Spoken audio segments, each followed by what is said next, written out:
नमस्कार. आज शुक्रवार दिनांक 28 ऑगस्ट. जाणून घेऊया आजच्या मुख्य 5 बातम्या.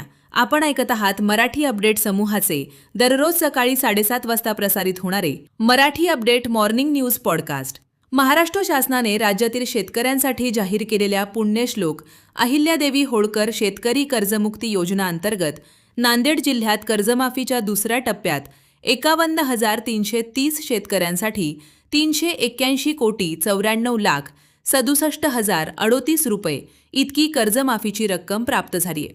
दरम्यान ही रक्कम संबंधित बँकांमध्ये वर्ग करण्यात आली असून लाभार्थी शेतकऱ्यांच्या कर्ज खात्यावर रक्कम वर्ग करण्याची कार्यवाही संबंधित बँकांकडून सुरू असल्याची माहिती देण्यात आली आहे.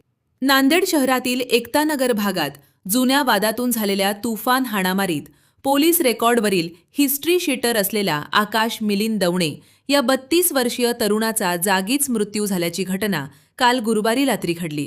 यात मयताची आई व भाऊ देखील जखमी असून पोलिसांनी तिघा संशयित आरोपींना ताब्यात घेतले.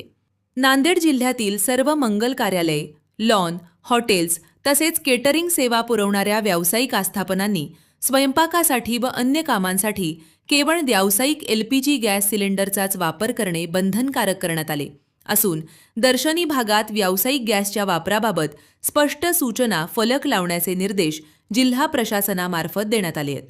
4 चाकी वाहनाच्या थकीत हप्त्यांची रक्कम तात्काळ भरण्यासाठी श्रीराम फायनान्सकडून होत असलेल्या तगाद्याला कंटाळून सिडको येथील प्रबुद्ध अशोक मगरे या 28 वर्षीय तरुणाने गळफास घेऊन आत्महत्या केल्याची घटना बुधवार रोजी रात्रीच्या सुमारास घडली आहे.